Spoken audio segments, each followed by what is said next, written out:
রহমতুল্লাহি বারাকাতুহু। আলহামদুলিল্লাহ, সুবহানাল্লাহ, আল্লাহু আকবার। আমার দীর্ঘদিনের ইচ্ছা ছিল স্যারের ভিডিও যখন দেখছি সে সময় স্যারের সাথে, এবং আমি একটা কাজ করি স্যারেরই মতো এরকম রেভলিউশন বা ফাইট করি আমি পরিবেশ দূষণ প্রতিরোধে। আমার নিজস্ব উদ্ভাবিত বিভিন্ন প্রযুক্তি আছে, সেগুলো সম্প্রসারণে আমি ভূমিকা রাখি।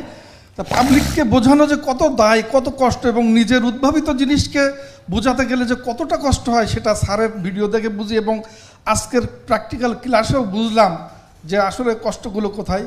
এবং স্যারের ভিডিওতে যে সমালোচনাগুলো আসছে সেটা দেখেই আমার উৎসাহটা আরও বেড়ে গেছে যে নিশ্চয়ই সমালোচনা করা মানেই স্ট্রেংথ, শক্তি বৃদ্ধি পাওয়া, ভিত্তি মজবুত হওয়া, এবং মানুষের কাছে পৌঁছাচ্ছে। আর আরেকটা হলো ব্যাপক মানুষের ভিতর পরিবর্তন হচ্ছে, কারণ আপনাকে কে সমালোচনা করবে? যখন আপনি কিছুই করতে পারবেন না, কেউ সমালোচনা করবে না। আপনি যখন কিছু একটা করতে পারবেন যেটার